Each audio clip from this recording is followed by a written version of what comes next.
So today in this video we will read about the breast cancer. Basically the main motto of this video is कि कैसे हम कम से कम याद रख के ज़्यादा से ज़्यादा अपने एग्जाम में लिख सकते हैं और कम से कम कितना याद रखना है और इजी वे में कैसे याद रखना है. So let's see first the staging of breast cancer. So TNM staging में T1 से T3 याद करने के लिए सिर्फ याद रखना 25 नंबर. 25 मतलब कि लेस देन 2 सेंटीमीटर अगर साइज है लंप का देन वो T1 स्टेज में आएगा, और T2 मतलब कि लेस देन 5 सेंटीमीटर ट्यूमर का साइज हो और मोर देन 5 सेंटीमीटर ट्यूमर का साइज है देन T3 में. एंड देन T4 याद करने के लिए 4 आ रहा है. 4 मतलब कि इसमें A से लेके D तक पार्ट होगा क्योंकि D बराबर 4 होता है. और A मीन्स कि अंदर वाला मतलब कि चेस्ट वाल इसमें इन्वॉल्वमेंट रहता है. और चेस्ट वाल किससे बनता है तो सर से बनता है. सर मतलब सेरेटस एंटीरियर, इंटरकोस्टल मसल और रिब्स, ये तीनों मिलके चेस्ट वाल बनाते हैं. चेस्ट वाल अंदर होता है मीन्स कि A T4A स्टेज होगा. T4B मीन्स कि बाईपास, ऐसे याद करना. पस मतलब कि प्यूडी ऑरेंज इसमें देखने को मिलेगा. यू से अल्सरेशन देखने को मिलेगा. यस से सैटेलाइट नोडुल देखने को मिलेगा. सो बाईपास सैटेलाइट नोडुल मतलब होता क्या है, जो मेन वाला तुम्हारा ट्यूमर रहेगा इसके साइड में छोटे छोटे ट्यूमर और पड़े रहते हैं. इन दोनों के बीच में डिस्टेंस 2 सेंटीमीटर का होता है और इनके बीच में नॉर्मल स्किन भी होती है. और T4C मतलब कि A+B कर देना है. T4D मीन्स कि इन्फ्लामेटरी ब्रेस्ट कैंसर रहेगा. नाउ लेट्स समराइज कि T1 से T3 याद करने के लिए सिर्फ 25 याद करना है.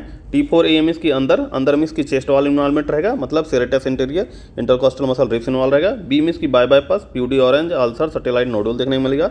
C मीन्स कि A+B, D मतलब कि inflammatory breast cancer. So now let's see lymph node की staging, that is N staging. So you have to remember in mind कि पूरे में सिर्फ इप्सिलेटरल आएगा, कहीं भी बाईलेटरल टर्म नहीं आएगा इसमें. और सेकंड पॉइंट कि यहाँ एक्सिलरी लिम्फ नोड की बात करेंगे, इंफ्रामेमरी की लिम्फ नोड की बात करेंगे और सुप्राक्लेकुलर और इंफ्राक्लेकुलर लिम्फ नोड की बात करेंगे. And let's see what is the actual meaning of axillary lymph node level 1 2. इसका मतलब ये होता है कि जो पेक माइनर मसल होती है हमारी, इसके पीछे जो रहता है इसको लेवल 2 बोलते हैं. बट इसके जो ऊपर रहेगा दैट इज सुपीरियर, या फिर कह लो मीडियली, यम लिख रहे हो तो 3 के जैसा देखने को मिलता है तो इसलिए लेवल 3 लिम्फ नोड इसको बोलते हैं. वेरएज कि ये जो पेक माइनर मसल थी इसके जो नीचे रहेगा मतलब इंफीरियर या फिर लैटरल, ये दोनों एक के जैसा देखने मिल रहा है तो इसको लेवल 1 लिम्फ नोड बोलते हैं. Now let's see N1 means कि mobile metastasis to ipsilateral axillary lymph node, level 1 और लेवल 2 इन्वॉल्व रहेगा. वेरएस N2 में 2 पार्ट फिर हो जाएगा, A एंड B. ए वाला जो रहता है वो फिक्स रहता है और बाकी यही पूरा रिपीट करेगा, that is metastasis to ipsilateral axillary lymph node level 1 and 2. So N1 में क्या रहता है मोबाइल, क्योंकि सीवियरिटी बहुत कम है इसलिए वो लिम्फ नोड रहते हैं मोबाइल रहते हैं. बट जब सीवियरिटी बढ़ जाती है तो वो फिक्स हो जाता है एक जगह, मूव नहीं कर पाता, इसलिए यहाँ पे फिक्सिटी लेवल N2A में देखने को मिल रहा है. वेरएस N2B में क्लिनिकली डिटेक्टेड इंफ्रामेमरी लिम्फ नोड होगा. सो यू कैन रिमेंबर कि B मीन्स होता है बूब्स, मतलब कि यहाँ पे मेमोरी आएगा टर्म, मतलब कि इंफ्रामेमरी लिम्फ नोड इन्वॉल्व हो रहा है बूब्स वाले में, दैट इज N2B में. वेरएस कि N3 इसमें फिर 3 पार्ट होगा क्योंकि 3 है तो A B C होगा. A मीन्स कि metastasis to ipsilateral infraclavicular lymph node and C means कि metastasis to ipsilateral supraclavicular lymph node. So you can remember as C means super याद कर लें, सुपर मतलब सुप्राक्लेविकुलर लिम्फ नोड इन्वॉल्व हो रहा है. A मीन्स कि एबव होता है या फिर A मीन्स एक होता है, एक मतलब कि इंफ्रा आई लिख रहे हो तो ये एक जैसा देखने मिल रहा है तो इंफ्राक्लेविकुलर लिम्फ नोड इन्वॉल्व रहता है A में. और B मीन्स कि जो हम एक्सिलरी लिम्फ नोड पढ़े थे और इंफ्रामेमरी लिम्फ नोड पढ़े थे ऊपर, तो यहाँ B वाले में दोनों का सम हो जाएगा, that is metastasis to ipsilateral axillary and ipsilateral inframammary lymph node. So let summarize N1 में मोबाइल रहेगा और metastasis to ipsilateral axillary lymph node level 1 और 2. N2 में फिक्स हो जाएगा. N2B में क्लिनिकली डिटेक्टेड इंफ्रामेमरी क्योंकि B बराबर बूब्स होता है. और N3A में A मीन्स की एक होता है तो इंफ्राक्लेविकुलर लिम्फ नोड, और N3C मीन्स की सुपीरियर तो सुप्राक्लेविकुलर लिम्फ नोड होगा. और B मीन्स कि दोनों का सम जो ऊपर पढ़े थे दैट इज एक्सिलरी और इंफ्रामेमरी का. और M0 स्टेजिंग मतलब कि नो मेटास्टैसिस, M1 मीन्स की डिस्टेंस मेटास्टैसिस हो गया. And let's remember also one thing कि 2 अगर लंप सेम ब्रेस्ट में देखने को मिल रहा है तो स्टेजिंग करोगे अकॉर्डिंग टू बिगर लंप जो रहेगा. और लंप अगर दोनों ब्रेस्ट में देखने को मिल रहा है तो उनको स्टेज करोगे सेपरेटली. और ब्रेस्ट लंप अगर कंट्रालैटरल लिम्फ नोड इन्वॉल्व कर रहा है मीन्स की मेटास्टैसिस हो चुका है, इसीलिए हम यहाँ पे सिर्फ इप्सिलेटरल लिम्फ नोड के बारे में बात किए थे जब यन की स्टेजिंग देख रहे थे. इसी मैनेजमेंट वाला पार्ट फॉर स्टेज 1 एंड 2 आ रहा है तो मतलब 2A 2B होगा. इसमें ब्रेस्ट कंजर्वेशन सर्जरी करते हैं plus sentinel lymph node biopsy plus radiotherapy करते हैं. बट रिमेंबर वन थिंग, अगर ये ब्रेस्ट कंजर्वेटिव सर्जरी नहीं कर पा रहे हो तब तुमको सिंपल टाइप 1 का टोटल मैस्टेक्टोमी करना पड़ेगा, प्लस ये जो सेंटिनल लिम्फ नोड बायोप्सी कर रहे हैं ये भी करोगे और रेडियोथेरेपी भी दोगे. मतलब कि शुरुआत में तुम्हारी कोशिश रहेगी जितना ब्रेस्ट बचा सको बचा लो, इस वजह से तुम ब्रेस्ट कंजर्वेटिव सर्जरी कर रहे हो. बट ब्रेस्ट अगर नहीं बचा पा रहे हो देन सिंपल टोटल मैस्टेक्टोमी कर दोगे. वेरएस की फॉर स्टेजिंग 3 में अब 3 पार्ट था, मतलब कि A B C था, तो इसमें C तो इसमें 3 बराबर सी होता है, तो इसमें CMR करेंगे। CMR मतलब कि न्यू एडजुवेंट कीमोथेरेपी दोगे, फिर MRM करते हैं, फिर रेडियोथेरेपी देते हैं लास्ट में। एंड स्टेज 4 वाले डिजीज़ के लिए हार्मोनल थेरेपी देते हैं और कीमोथेरेपी देते हैं। सो लेट्स समराइज, स्टेज 1 और 2 में हम breast conservative surgery, sentinel lymph node biopsy और रेडियोथेरेपी कर रहे थे। स्टेज 3 में हम CMR करते हैं, क्योंकि 3 बराबर सी होता है, तो न्यू एडजुवेंट कीमोथेरेपी, MRM और रेडियोथेरेपी करते हैं। स्टेज 4 वाले में हम हार्मोनल थेरेपी देते हैं या फिर कीमोथेरेपी देते हैं। अब हार्मोनल थेरेपी क्यों देते हैं? क्योंकि ERPR हार्मोन के रिसेप्टर होते हैं, तो काम कर जाती है दवाई, इसलिए स्टेज 4 वाले में हार्मोनल थेरेपी देते हैं।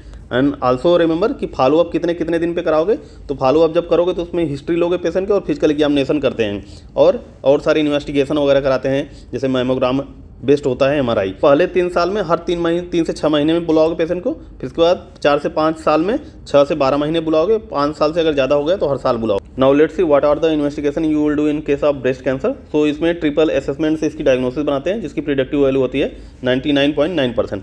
सो इसमें 3 चीज़ होता है। पहला होता है क्लिनिकल, जिसमें साइन सिम्टम दिखते हैं। दूसरा है इमेजिंग, जिसमें अल्ट्रासाउंड और मैमोग्राफी कराते हैं। तीसरा है टिश्यू सैम्पलिंग, मतलब FNAC और बायोप्सी कराते हैं। नाउ लेट्स सी, ये जो टिश्यू सैम्पलिंग करते हैं इसमें FNAC या ट्रू कट बायोप्सी या कोर कट बायोप्सी करते हैं। सो FNAC मतलब होता है फाइन नीडल। फाइन मतलब कि नीडल जो होगा तुम्हारा पतला होगा तो उसका गॉज ज़्यादा होता है। So you can remember as कि ब्रेस्ट को चूची बोलते हैं हिंदी में। सो फाइन FNAC में जो नीडल यूज होती है वो 24 गॉज की होती है। अब ये चूँकि नीडल बहुत पतली है तो इसमें पेशेंट को पेन बहुत कम होता है, बट नीडल पतली है तो कम से कम टिश्यू आएगा, तो मैक्सिमम केसेस में क्या होता है, फॉल्स रिजल्ट आने की प्रोबेबिलिटी ज़्यादा होती है। और चूंकि नीडल पतली है तो मतलब सेल्स आते हैं, तो इसमें केवल सेलुलर लेवल पे हम जो एग्जामिनेशन रहता है सिर्फ वही कर पाते हैं। वेरस की नेक्स्ट टर्म इज बायोप्सी। इसमें ट्रू कट बायोप्सी और कोर कट बायोप्सी होता है, दोनों का मतलब सेम ही होता है। तो चूंकि ये मोटे होते हैं, मतलब कि इनका जो गॉज होगा वो कम होगा, मतलब 14 होगा। Now let's see some examination which are commonly asked in exam. So first investigation done in suspected case of breast cancer case में तो मैमोग्राफी कराओगे। ये सारे 45 से ज़्यादा वाली फीमेल में करते हैं। And screening mammography started at the age of 45 year, इनसे ज़्यादा जिनकी रहेगी उनमें मैमोग्राफी हर साल करते हैं। सेकेंड एज की फॉर डायग्नोसिस ऑफ मैलिग्नेंसी कौन सा इन्वेस्टिगेशन कराओगे, तो अगर वो 40 से ज़्यादा एज है तो मैमोग्राफी कराओगे। For better prognosis and decrease in mortality rate. And most sensitive investigation for ductal carcinoma in Situ with micro calcification के लिए, इसके लिए भी हम मैमोग्राफी कराते हैं, क्योंकि MRI पे माइक्रो कैल्सिफिकेशन नहीं डिटेक्ट कर पाते हैं। या फिर नॉन पाल्पेबल ब्रेस्ट कार्सिनोमा रहता है, उस केस में भी हम मैमोग्राफी करते हैं। But remember one thing, most sensitive जो इन्वेस्टिगेशन होता है फॉर डक्टल कार्सिनोमा या फिर कॉम्प्लिकेटेड केस रहते हैं उनमें MRI होती है। Now the next thing is की बायोप्सी, जो कि इन्वेस्टिगेशन ऑफ चॉइस होता है ब्रेस्ट कैंसर केस में। नेक्स्ट क्वेश्चन इज कि MRI कब करते हैं, तो MRI इन्वेस्टिगेशन ऑफ चॉइस होता है for screening of breast cancer in high risk वाले फीमेल में, मतलब जिनमें फैमिली हिस्ट्री रही हो कैंसर की उनमें, या फिर जिनमें बरका जीन पॉजिटिव रहा हो, उन केसेस में हम MRI ही करते हैं। एंड सेकेंड इज की investigation of choice for implant related complication, क्योंकि इम्प्लांट लगा है तो रेडिएशन का एक्सपोजर ये सब नहीं दे सकते, इसलिए MRI कर रहे हैं। एंड प्रेगनेंसी में भी MRI ही करोगे। Investigation of choice to differentiate benign lesion versus scar, मतलब बिनाइन लीजन है या स्कार है उसको डिफ्रेंशिएट करने के लिए भी MRI ही करते हैं। And most sensitive investigation for ductal carcinoma in Situ, इसके लिए भी MRI है, बट डायग्नोसिस बनाने के लिए ductal carcinoma with micro calcification then हम मैमोग्राफी जाएंगे, क्योंकि माइक्रो कैल्सिफिकेशन मैमो पे ही सिर्फ डिटेक्ट होता है। And next is ultrasound in breast cancer. So ये फर्स्ट इन्वेस्टिगेशन होता है इन यंग फीमेल जिनकी एज 35 से कम है विथ ब्रेस्ट लम्प, मतलब अगर किसी यंग फीमेल में आ रहा है breast lump less than 35 age है तो अल्ट्रासाउंड कराओगे। बट अगर एज उसकी 35 से ज़्यादा है, डेट इज मोर देन 45 है और तुम कैंसर सस्पेक्ट कर रहे हो, देन उसमें हम मैमोग्राफी कराते हैं। Next investigation is PET scan, जो कि इन्वेस्टिगेशन ऑफ चॉइस होता है for distance metastasis and recurrence देखने के लिए। बट रिमेंबर वन थिंग कि पेट स्कैन कराने से पहले हमें CT चेस्ट एब्डोमेन और पेल्विस कराना होता है कि यहाँ पे मेटास्टेसिस हुआ है कि नहीं, ये देखने के लिए। तो पहले चेस्ट एब्डोमेन और पेल्विस का CT कराते हैं, देन इसके बाद पेट स्कैन कराना है। And next investigation is bone scan, जो कि बोनी मेट्स के केस में करते हैं, जिसमें समरियम 153 कंट्रास्ट एजेंट यूज करते हैं। So let's see risk factor. So first is high socio economic status, मतलब कि अमीर लोग, तो अमीर लोग में ज़्यादा ब्रेस्ट कैंसर के चांसेस होते हैं। सो अमीर कौन होता है, वेस्टर्न कंट्री वाले लोग होते हैं, जो ऐसे USA अमेरिका, और जो अमीर होते हैं उनके पास पैसा खूब होता है, वो खूब दारू भी पीते हैं, तो अल्कोहलिक इंटेक इनमें ज़्यादा होता है, उनमें ब्रेस्ट कैंसर की रिस्क ज़्यादा होंगे। अब जो अमीर होते हैं वो हाई फैटी डाइट भी खाते हैं और खा के एकदम मोटे हो जाते हैं, तो हाई फैटी डाइट जो लेते हैं ओबीस जो होते हैं उनमें CA ब्रेस्ट का रिस्क ज़्यादा होता है। सो सिर्फ एक चीज़ याद रखना है कि हाई सोशियो इकोनॉमिक स्टेटस वाले में पेशेंट में CA ब्रेस्ट का रिस्क ज़्यादा होता है। तो अमीर कौन होते हैं, वेस्टर्न कंट्री वाले होते हैं। जो अमीर होते हैं वो दारू पीते हैं, जो दारू पीते हैं वो हाई फैटी डाइट खाते हैं और वो मोटे लोग भी होते हैं, तो इनमें ज़्यादा होगा सी ए ब्रेस्ट का risk. And second risk factor is कि increase age, first degree positive family history और positive history of malignancy ovarian carcinoma endometrial carcinoma. मतलब जिस पेशेंट में ओवरियन कार्सिनोमा इंडोमेट्रियल कार्सिनोमा अगर पहले डिटेक्ट हो चुका है उनमें ज़्यादा चांस है कि सी ए ब्रेस्ट भी होगा। ऐसा इसलिए you can remember it as कि ये जो ओवरियन कार्सिनोमा इंडोमेट्रियल कार्सिनोमा होता है ना, ये बरका 1-2 से रिलेटेड होता है। और second point you can remember है कि इसमें जो होता है ना एस्ट्रोजन का अमाउंट या सिक्रीशन ज़्यादा होता है, और चूंकि इंक्रीज एस्ट्रोजन रिलेटेड होता है सी ए ब्रेस्ट से, इस वजह से इन पेशेंट में सी ए ब्रेस्ट का रिस्क ज़्यादा होता है। And second point you have to remember कि इंक्रीज एज और पॉजिटिव फैमिली हिस्ट्री से क्या लेना देना है, then I will explain it in this section. So third point you have to remember, जिनमें जेनेटिक म्यूटेशन रहे, जैसे P53 का म्यूटेशन रहे या बरका 1-2 का म्यूटेशन रहे, उनमें ज़्यादा रिस्क होता है ब्रेस्ट कैंसर का। सो बरका 1 ब्रेस्ट कैंसर फीमेल में ज़्यादा चांसेस होते हैं करवाने का, बट करवाता दोनों है, बरका 1-2 दोनों, बट बरका 1 ज़्यादा फीमेल में करवाता है। So you can remember at कि लेडीज़ फर्स्ट हमेशा आगे होती हैं, इसलिए बरका 1 इसमें होता है, और जबकि बरका 2 मेल में कराता है ब्रेस्ट कैंसर। फोर्थ पॉइंट है कि इंक्रीज एस्ट्रोजन जिस केस में रहेगा उस केस में तुम्हारा सी ए ब्रेस्ट का रिस्क बढ़ जाएगा। सो इंक्रीज एस्ट्रोजन कहाँ रहता है, अर्ली मेनार्च, मतलब उसको पीरियड पहले आ गया, मतलब एस्ट्रोजन ज़्यादा था इसलिए पीरियड उसको पहले आ गया। और लेट मेनोपेज मतलब उसको एकदम बहुत दिन तक उसकी पीरियड चल रहे हैं, मतलब उसके लाइफ में बहुत ज़्यादा दिन तक एस्ट्रोजन का एक्सपोजर बहुत ज़्यादा रहा है, या फिर ज़्यादा एस्ट्रोजन का एक्सपोजर उसके पूरे लाइफ में रहा, दैट्स वाई उस वाले फीमेल में ज़्यादा रहेगा ब्रेस्ट कैंसर के चांस। अब इस एस्ट्रोजन जो ज़्यादा दिन तक एक्सपोजर हो रहा है, इसको कम कैसे कर सकते हो, अगर वो ज़्यादा बार प्रेग्नेंट हो रही, ज़्यादा बार माँ बन रही, तो 9 महीने के लिए उसका एस्ट्रोजन का लेवल कम हो जाएगा, क्योंकि प्रेगनेंसी में प्रोजेस्टेरॉन हार्मोन ज़्यादा हो जाता है, एस्ट्रोजन कम हो जाता है। तो मिस कि अगर ज़्यादा प्रेग्नेंट होगी तो उसमें ब्रेस्ट कैंसर का रिस्क कम हो जाएगा। And the third point related to increase oestrogen is कि लेट फर्स्ट टर्म प्रेगनेंसी, मतलब कि जब उसको पीरियड पहले आ गया था, अब वो लेट से प्रेग्नेंट हो रही है, तो ज़्यादा दिन तक ज़्यादा एस्ट्रोजन से कांटेक्ट में रहेगी, इसलिए let first full term pregnancy, क्योंकि प्रेग्नेंट बन जाते हैं एस्ट्रोजन कम हो जाता है, ब्रेस्ट कैंसर की रिस्क कम हो जाएंगे।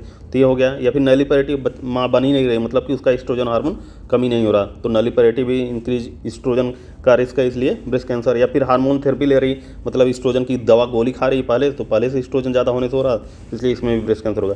And fifth point is increase radiation exposure, क्योंकि रेडिएशन एक्सपोजर अगर ज़्यादा करो तो ब्रेस्ट कैंसर के रिस्क ज़्यादा बढ़ जाएंगे। So you have to remember only 5 point की हाई सोशियो इकोनॉमिक स्टेटस और पॉजिटिव फैमिली हिस्ट्री या फिर मैलिग्नेंसी कुछ हो उसको, म्यूटेशन में बरका 1-2 P53 इंक्रीज एस्ट्रोजन और रेडिएशन एक्सपोजर, ये सब के कारण सी ए ब्रेस्ट होता है। Now let's C most common जो हिस्टोटाइप होता है ब्रेस्ट कैंसर केस में होता है एडनोकार्सिनोमा, जिसको कि इन्वेक्टिव डक्टल कार्सिनोमा बोलते हैं, और most common malignant with worst prognosis जो ब्रेस्ट कैंसर होता है वो इन्फ्लामेटरी ब्रेस्ट कैंसर, जिसको T4 हम स्टेज में पढ़ रहे थे, T4D वाले में। And next point is site of breast cancer, तो ये ब्रेस्ट है और इधर एक्सिलरी स्पेंस वो होता है। फिर इसमें 4 पार्ट कर लेना, तो ऐसे चलना, मतलब कि यस लिखोगे तो यही होता है, मतलब कि आउटर अपर क्वाड्रेंट में सबसे ज़्यादा होगा और अपर और लोअर इनर क्वाड्रेंट में सबसे कम चांसेस होते हैं ब्रेस्ट कैंसर के। हाँ क्या चल भाई, रुक जा। Now let's see route of spread of breast cancer. So most common जो रूट होता है हेमेटोजीनस रूट से स्प्रेड होता है, और second is most common site for metastasis, इसको एलेप्टिस याद कर लेना, मतलब पहले लंबर वर्टेब्रा में जाता है, फिर फीमर में जाता है, फिर थोरेसिक वर्टेब्रा में जाता है। सो आई विल सी आल्सो कि क्यों ही लंबर वर्टेब्रा सबसे पहले इन्वॉल्व होता है, but before that let's see most common cause of death जो होता है ब्रेस्ट कैंसर वाले पेशेंट में वो ड्यू टू प्लूरल इफ्यूजन होता है, क्योंकि ब्रेस्ट के पास में जस्ट लंग होता है इसलिए प्लूरल इफ्यूजन ज़्यादा होता है। और ये जो लंबर वर्टेब्रा पहले होता है ये क्यों, सो क्योंकि इसका पाथवे जो होता है स्प्रेड का ब्रेस्ट कैंसर सेल का होता है, क्योंकि ये सबसे पहले इन्वेट करता है पोस्टीरियर इंटरकोस्टल वेन जो होती हैं उनको इन्वेट करके बैटसन फ्लेक्सन में जाता है। अब ये बैटसन फ्लेक्सर वाल्वलेस वेन होती है जिसमें कोई वाल्व नहीं प्रेजेंट होता है, वर्टेब्रा में प्रेजेंट होता है, इसलिए लंबर वर्टेब्रा सबसे पहले इन्वॉल्व होती है। फिर ये ड्यूरल वेनस साइनस में जाएगा, फिर इसके बाद लेप्टोमेनिंजेस में जाएगा, फिर ब्रेन में, इसलिए इन वाले पेशेंट को नोजिया, वोमिटिंग, हेडेक की हिस्ट्री भी रहती है। नाउ लेट्स सी कि risk assessment model for breast cancer के लिए तो क्लॉज मॉडल होता है और गेल मॉडल होता है। तो इसको याद ऐसे करना कि क्लॉज जो होता है उसमें नाना आता है, नाना मतलब कि नंबर ऑफ ब्रेस्ट बायोप्सी और age of first menstrual cycle. अब age of first menstrual cycle जो होता है रिलेटेड है एज ऑफ फर्स्ट डिलीवरी से, तो इसलिए ए रहेगा दोनों, ए का मतलब और एन का मतलब था नंबर ऑफ ब्रेस्ट बायोप्सी, ये रिलेटेड होता है number of first degree relative with breast carcinoma. So number of breast biopsy, number of first degree relative with breast carcinoma, age of first MC, age of first delivery, ये होता है नाना, जो कि clause model में आता है। गेल model में क्या होता है, इसमें एज होता है डायग्नोसिस के लिए, प्राइमरी और सेकेंडरी डिग्री दोनों रिलेटिव काउंट कर लेता है, और age of life now the most sensitive investigation for ductal carcinoma in situ के लिए एमआरआई होता है, बट मैमोग्राफी करा सकते हो। And most sensitive investigation for ductal carcinoma with microcalcification, इसके लिए मैमोग्राफी होता है, हम पहले देख चुके थे, क्योंकि मैमोग्राफी ही माइक्रोकैल्सिफिकेशन डिटेक्ट करता है। Now let's C clinical feature क्या क्या आता है ब्रेस्ट कैंसर के पेशेंट में।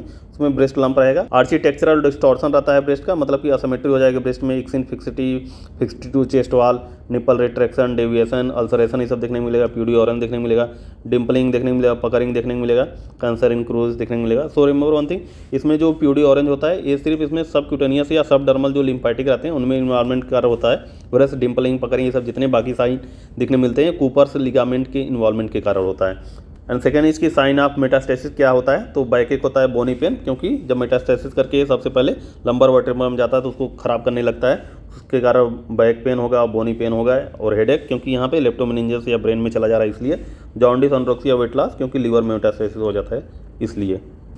So this is the complete summary of breast cancer. Now I hope कि यू विल लर्न कि कैसे पढ़ना है, कैसे पढ़ाई करनी होती है, और फिर कैसे पीजी में सिलेक्शन होता है। So this is the actual way. बाकी किताब पढ़ते रहोगे तो पढ़ते रह जाओ, कुछ नहीं होगा। ऐसे हर टॉपिक पढ़ने के बाद you have to summarise on, you have to remember this कि कितना कम से कम याद रखें, तभी तुम बहुत ज़्यादा से ज़्यादा नॉलेज स्टोर कर सकते हो अपने माइंड में, और you got selection in PG very easily. So this is the basically sample which I have presented here, क्योंकि बहुत जने पूछ रहे थे कैसे पीजी में पढ़े हैं, कैसे सिलेक्शन होता है। So this is the way which I use to study during my PG days. So ये वीडियो बहुत लेट बना है, बट आई होप कि after looking this you will learn how to read basically. So thanks for watching, and if you like this video, so please follow me on Insta and subscribe my YouTube channel. Thanks for watching.